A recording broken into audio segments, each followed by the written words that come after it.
Je suis allée essayer un restaurant au 44e étage de la place Ville-Marie pour mon anniversaire. Donc, accompagnée de 2 de mes amis, on est allé à un restaurant qu'on n'avait jamais essayé encore.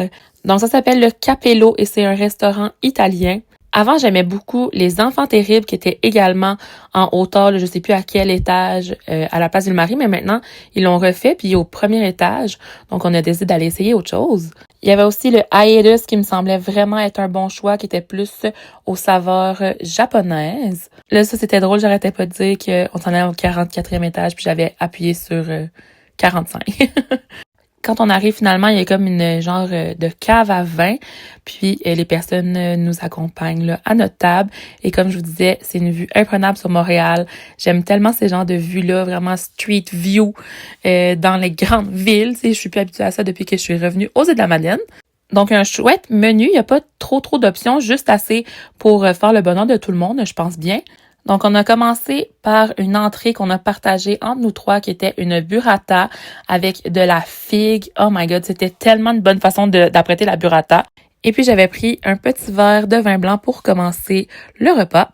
Avec la burrata, on avait un genre de petit pain comme ça. C'était quasiment comme un petit pain frit. Elle nous a expliqué là, que c'était bon de le couper puis de mettre le fromage à l'intérieur.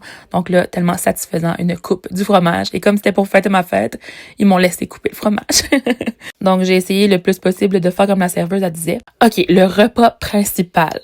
Comme accompagnement pour manger aussi avec la sauce, j'avais commandé, puis mon ami aussi, la focaccia maison, beurre baratté, huile d'olive. C'était incroyable comme focaccia, vraiment une des meilleures que j'ai essayées.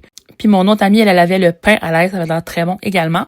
Mais le plat principal que j'avais choisi, c'était incroyable. Les meilleurs gnocchis que j'ai mangés de ma vie. C'est des gnocchis au beurre, à la sauge, au citron, parmesan et pecorino, mais ça fondait dans la bouche. C'était beurré, mais il y avait aussi plein d'autres saveurs. C'était juste tellement bon. Encore de l'appréciation pour la focaccia qui était trop bonne. Ensuite, j'avais fini mon verre de vin, fait que là, j'avais le goût d'un petit cocktail. Fait que j'ai demandé à la fille si elle pouvait faire un cosmopolitain. Donc ça, c'est toujours bon, bien sûr. Entre 2 personnes, on s'est partagé un tiramisu. Quand j'ai vu ça sur le menu, j'étais comme, je pars pas d'ici sans avoir mangé du tiramisu. En plus, j'en mange presque jamais parce que je pense jamais de faire ça. Puis il y a pas beaucoup de restaurants qui en offrent quand même. Puis mon autre amie, elle avait pris pour dessert un espresso martini. Finalement, elle n'en voulait plus, fait qu'elle m'a donné le restant. Donc c'est vraiment une belle brasserie à essayer. Je vous la recommande vraiment.